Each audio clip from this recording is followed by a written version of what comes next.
기초연금을 받고 계신데 갑자기 통장에 목돈이 생기는 경우가 있으시죠? 이럴 때 기초연금 수급에 문제가 되지 않으려면 통장에 얼마까지 있어도 되는지 많이들 궁금해하시는데요. 통장 잔액만 본다면 연이율 3%를 기준으로 1인 가구는 4억까지는, 부부 가구는 6억 4천만 원까지는 괜찮습니다. 그런데 이렇게만 알고 계시면 큰일 납니다. 왜냐하면 우리는 매월 받는 근로소득, 연금소득 등의 소득 금액이 서로 다르고요. 또 각자가 가지고 있는 부동산, 자동차 등의 재산이 다르기 때문입니다. 그래서 개인의 소득과 재산을 잘 이해하고 있어야 통장에 넣어두어도 되는 금액도 알 수 있습니다.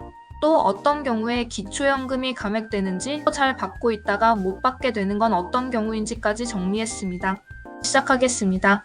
안녕하세요. 미니정보통입니다. 기초연금은 만 65세 이상 중 소득인정액이 선정기준액 이하면 가능성이 있습니다. 선정기준액은 뭔지, 소득인정액은 또 뭔지 말이 너무 어렵죠? 간단하게 설명하면 선정기준액은 이 금액보다 적게 벌면 기초연금 줄게 하는 기준이 되는 금액입니다.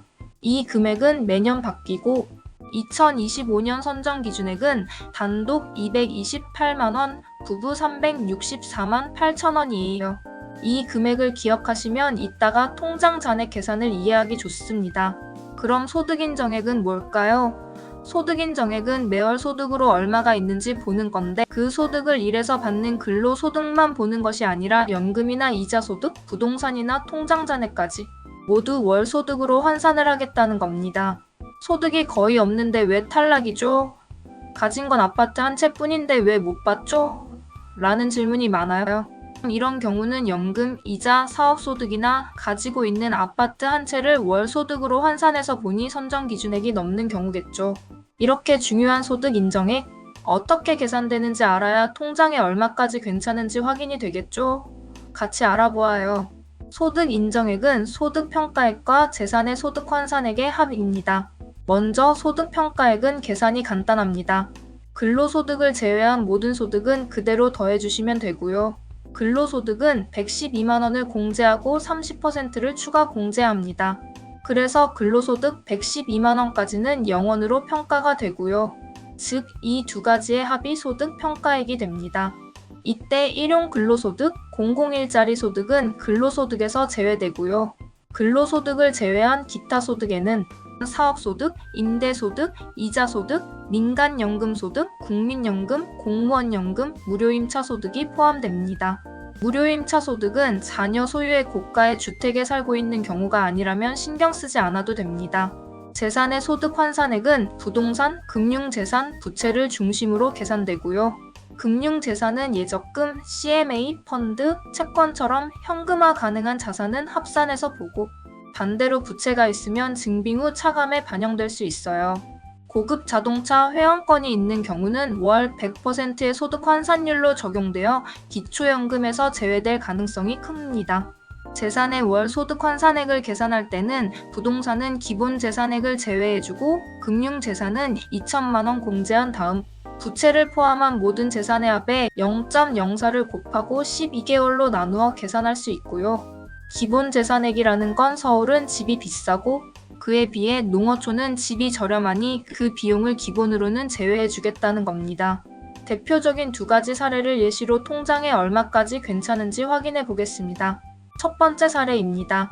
서울 자가에 사시는 김어르신 단독 가구이고요. 사업, 임대, 연금 모두 0원, 국민연금은 평균인 70만원으로 무료임차소득 0원, 근로소득 112만원으로 잡고요. 주택가격은 서울 평균보다 살짝 낮게 8억으로 잡고 공시지가를 60%인 4억 8천으로 환산하겠습니다. 회원권이나 고급 자동차가 있으면 대부분 탈락이므로 제외하고 생각할게요.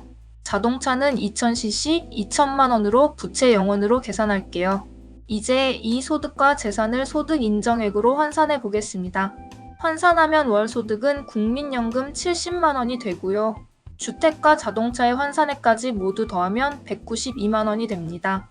그럼 단독가구 기준액 228만원에서 192만원을 빼주면 36만원이 되죠.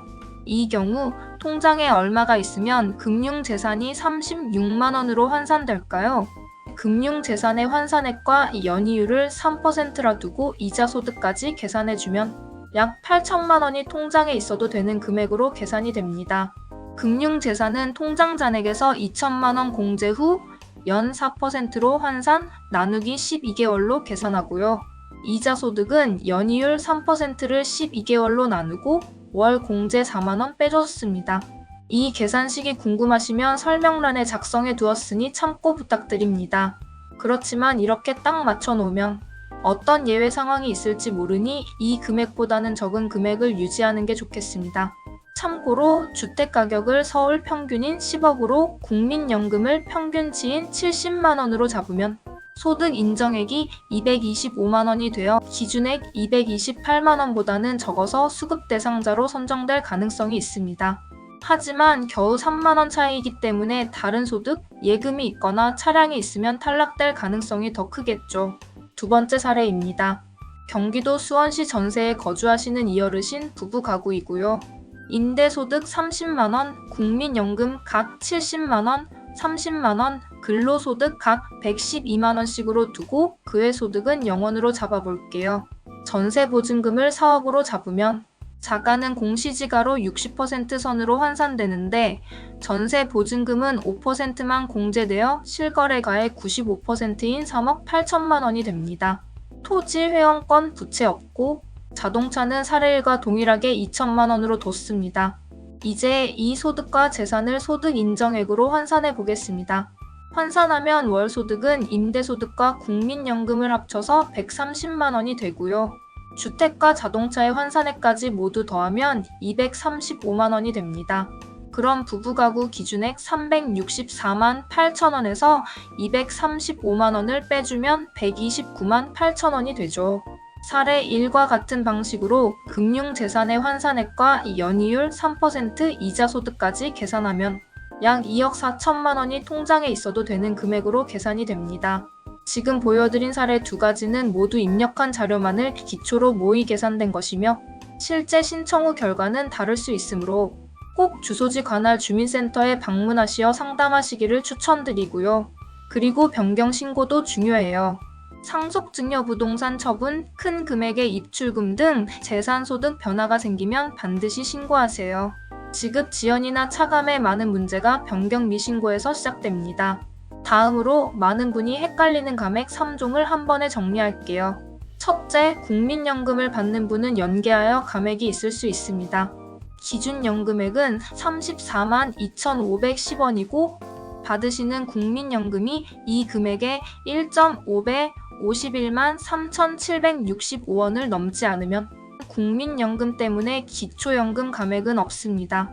받으시는 국민연금이 기준 연금액의 2배, 즉 68만 5,020원 이상이면 감액이 커져 최대 기준 연금액의 50%, 17만 1,255원까지 줄어듭니다.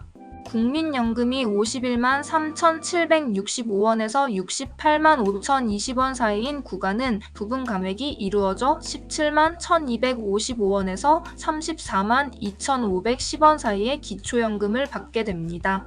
다만 개인별 산식이 적용되니 주민센터 방문하시어 최종 확인하세요. 둘째, 부부 두 분이 동시에 기초연금을 받으면 각각 20% 감액이 적용됩니다. 2인 가구 생활비가 1인 가구 생활비의 2배보다는 적다는 전제가 반영된 결과라고 보시면 됩니다. 즉 1인 34만 2,510원씩 2인 68만 5,020원을 받는 것이 아니라 각각 20% 감액이 되어 2인 총 54만 8,016원이 됩니다. 부부가구 입장에서는 좀 억울하다는 생각도 드는데요. 관련한 법안 이슈를 함께 짚고 갈게요. 최근 부부감액 20%를 단계적으로 폐지하자는 내용이 발의됐습니다. 안대로라면 내년 10%, 2027년 5%, 2028년 전면 폐지 순서인데 현재는 발의 단계라서 통과 여부 시행 시점은 추가로 지켜봐야 합니다. 최신 상황은 영상 설명란에 업데이트해 둘게요. 셋째, 소득 역전 방지를 위한 감액 제도도 있습니다. 기초연금 수급으로 인해 수급자와 비수급자 간 소득 역전이 생기지 않도록 소득 인정액 기초연금액의 합의 선정 기준액을 넘는 부분만큼 조정될 수 있습니다. 마지막으로 탈락 중지가 자주 생기는 케이스를 빠르게 짚어볼게요. 1. 금융재산이 큰 경우. 예를 들어 연금을 포함한 월 소득이 150만 원인데 예금 4억 수준이면 환산으로 기준 초과가 날 수 있어요. 2. 부동산이 큰 경우. 연금을 포함한 월 소득이 70만 원. 공시지가 7억 아파트 보유 시 재산 환산으로 초과 가능성이 있습니다. 3. 근로, 사업 등 소득이 높은 경우. 월 근로소득이 450만 원이면 소득 인정액 자체가 기준을 넘을 수 있습니다. 4. 해외 장기 체류. 연속 60일 이상 장기 체류 기간에는 지급이 중지, 귀국 후 재개됩니다. 5. 명예대여. 가족 간 차량, 계좌 명의만 빌려줘도 재산 증가로 인식되어 탈락될 수 있어요. 특히 자녀와 공동 명의로 차량을 구매해서 기초연금에 탈락하는 경우가 많다고 하니 주의하세요. 6. 고가 차량. 3000cc 이상이거나 차량가액이 4천만 원 이상이면 100% 소득으로 적용되기 때문에 기초연금에 탈락될 수 있으니 주의가 필요합니다. 요지는 혼자 추정하지 말고 증빙을 갖고 상담하는 거예요. 금융재산은 소득으로 환산되어 소득 인정액을 올릴 수 있지만 부채, 공제, 증빙에 따라 결과가 크게 달라집니다. 그래서 모의 계산 후 신청, 경계선이면 수급희망 이력관리로 다음 기회까지 챙기세요. 궁금한 점 있으시면 보건복지부 129 국민연금공단 1355에서 개인 상황으로 정확히 확인해 드립니다. 지금까지 미니 정보통이었습니다. 구독과 좋아요는 영상 제작에 많은 힘이 됩니다. 시청해 주셔서 감사합니다.